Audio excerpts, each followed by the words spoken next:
جو شخص بھی نکاح کرے اسے یہ آیت ذہن میں رکھنی چاہیے کہ یہ نکاح کوئی بچوں کا کھیل نہیں ہے، یہ گڈا اور گڈی کا کھیل نہیں ہے کہ جب چاہا گرا دیا اور جب چاہا کوئی مٹی کا گھروندہ ہے اس کو گرا کر نیا گھروندہ بنانے چل پڑے۔ یہ اللہ کا نام لے کر بڑا بھاری عہد ہے، اور اس بھاری عہد کا انسان کو لحاظ رکھنا پڑتا ہے تا حد عمر۔ اگر جان بوجھ کر کوئی شخص اپنی بیوی کو طلاق دیتا ہے جس طرح آج کل ہو رہا ہے، تو یہ گویا کہ اس نے اس بھاری عہد کی خلاف ورزی کی ہے۔ اس لیے تو فرمایا گیا کہ ابغض المباحات عند اللہ الطلاق، اللہ جل جلالہ کے ہاں مباح چیزوں میں سب سے زیادہ مبغوض چیز طلاق ہے، کہ اگر سے مباح ہے، خاوند جب چاہے طلاق دے دے، دنیا کا قانون اسے نہیں پکڑ سکتا، لیکن اگر اس نے جان بوجھ کر دی ہے اور نکاح کے اس معاہدے کی پاسداری نہیں کی تو اللہ جل جلالہ کا غضب کو وہ دعوت دے رہا ہے۔ تو آج کل ماحول اس طرح بنا ہوا ہے کہ طلاق ہر مرد کے منہ پہ ہوتی ہے۔ میں پہلے بھی تفصیل سے عرض کر چکا ہوں کسی درس میں کہ کس طریقے سے آج کل طلاق کا جو تناسب ہے وہ بڑھتا جا رہا ہے۔ تو جو آدمی نکاح کرنے جا رہا ہے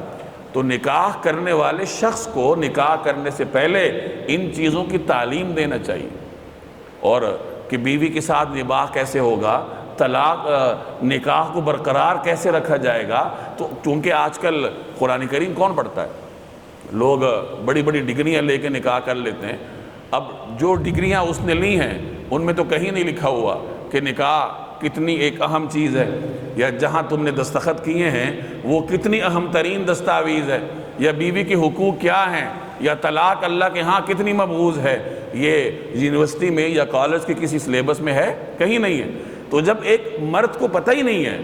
کہ میں نے جس میدان میں قدم رکھا ہے وہ میدان کتنا اہم ہے، اللہ جل جلالہ کے ہاں اس کی کتنی اہمیت ہے، جب اس کو علم ہی نہیں ہوگا تو پھر ظاہر ہے جب معمولی سا غصہ آئے گا، کوئی معمولی سی ناچاقی ہوگی تو اس کی زبان پہ الفاظ ہیں، اور میڈیا پہ یہی چیزیں ڈراموں میں بار بار دکھائی جاتی ہیں، لوگوں کے ذہنوں میں موجود ہیں، چنانچہ ہلکی سی ناچاقی ہوتی ہے اور وہ فوراً زبان سے الفاظ نکال دیتا ہے، اور بعد میں روتا پیٹتا ہے کہ جی میں غصے میں تھا اور مجھے یہ ہو گیا تھا اور مجھے وہ ہو گیا تھا۔ تو یہ تو